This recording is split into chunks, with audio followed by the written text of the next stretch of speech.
दूसरे दिन माँ तारा की कथा सुनते हैं। कथा इस प्रकार है। माँ तारा जीवन में आने वाले सभी संकटों से एवं विपत्तियों से छुटकारा दिलवाती हैं। माँ तारा की पूजा, माँ तारा की साधना या सिद्धि पूरी अघोरी रूप से की जाती है। इसे मध्य रात्रि में करना चाहिए। माँ तारा की जो साधना होती है, जो पूजा विधि होती है, वह सभी तंत्र मंत्र से रिलेटेड होती है। माँ तारा की पूजा करने से, उनकी साधना करने से व्यक्ति को, मनुष्य को अलौकिक सुख और समृद्धि प्राप्त होती है। माँ तारा अपने सभी भक्तों की मनोकामनाओं को जल्दी से पूर्ण कर देती हैं। तारा को धन से संबंधी जुड़ी हुई सब समस्याओं के लिए भी उनकी पूजा की जाती है। माँ तारा मुक्ति प्रदान करने वाली देवी होती हैं। माँ तारा के 3 स्वरूप हैं, जिसमें से इन्हें नील सरस्वती भी कहा जाता है, इनके नीले श्याम वर्ण के कारण।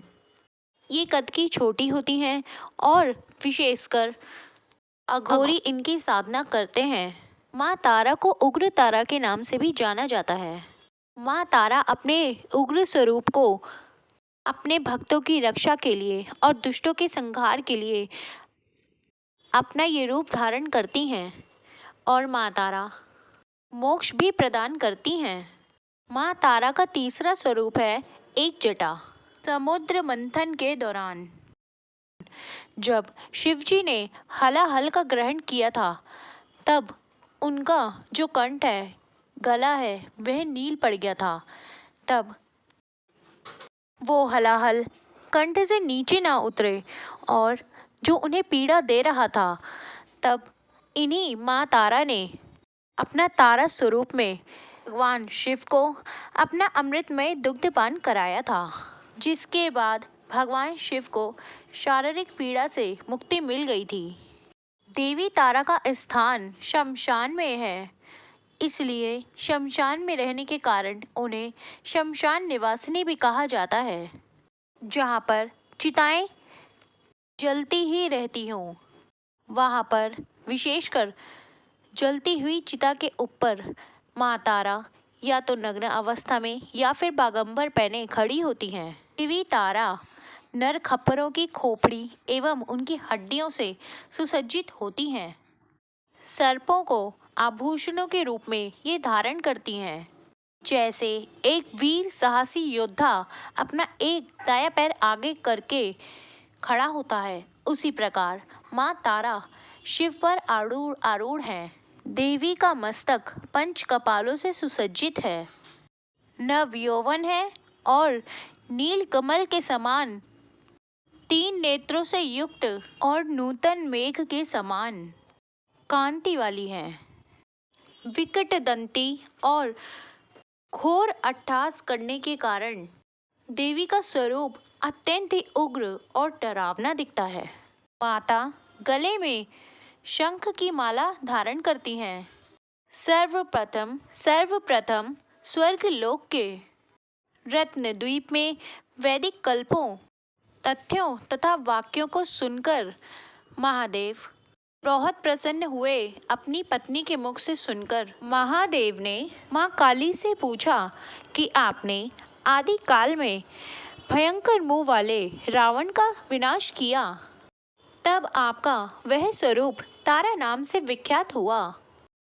उसी समय समस्त देवी देवताओं ने आपकी स्तुति की थी और आप अपने हाथों में खड्ग और नरमुंड की माला धारण किए हुए, एक पैर आगे किए हुए खड़ी हुई थी। मुख से जीवाभार किए हुए आप अत्यंत ही भयंकर रूप वाली लग रही थी। सब देवता आपका वह स्वरूप देखकर सब कांप उठे थे। आपके उस रौद्र रूप को शांत करने के लिए ब्रह्मदेव आपके पास आए थे। समस्त देवताओं को देखकर ब्रह्मदेव के साथ आप लज्जित होते हुए आप खड्ग से अपनी लज्जा का निवारण करने लगी थी।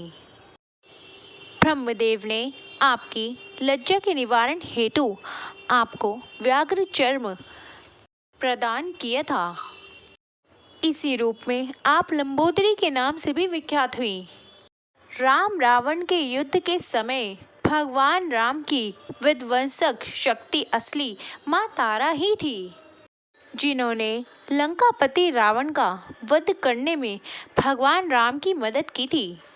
देवी तारा के पूजा के समय उनको नीले या फिर सफ़ेद रंग के पुष्प अर्पित करने चाहिए। भोग के रूप में माँ तारा को अनार के दाने अर्पित करने चाहिए।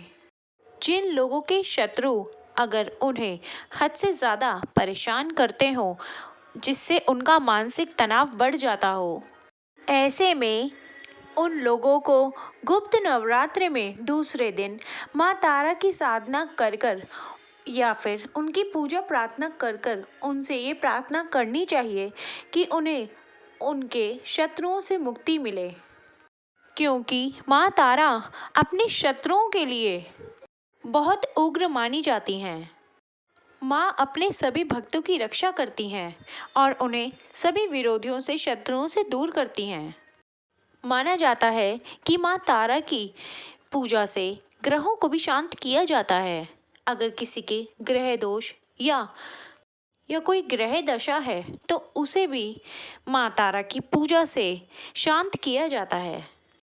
तो ऐसे में आप गुप्त नवरात्रि में माँ तारा की दूसरे दिन पे पूजा करें, उनकी कथा सुने, और अगर आप व्रत रख रखे हैं तो और भी अच्छी बात है। आज की आपको ये कथा, ये इन्फॉर्मेशन कैसी लगी, प्लीज़ हमारे चैनल पर कमेंट करके ज़रूर बताइएगा। और आगे ऐसे ही वीडियोस को सुनने के लिए मेरे चैनल को अभी लाइक, सब्सक्राइब और शेयर करना मत भूलिए। धन्यवाद। जय माँ तारा।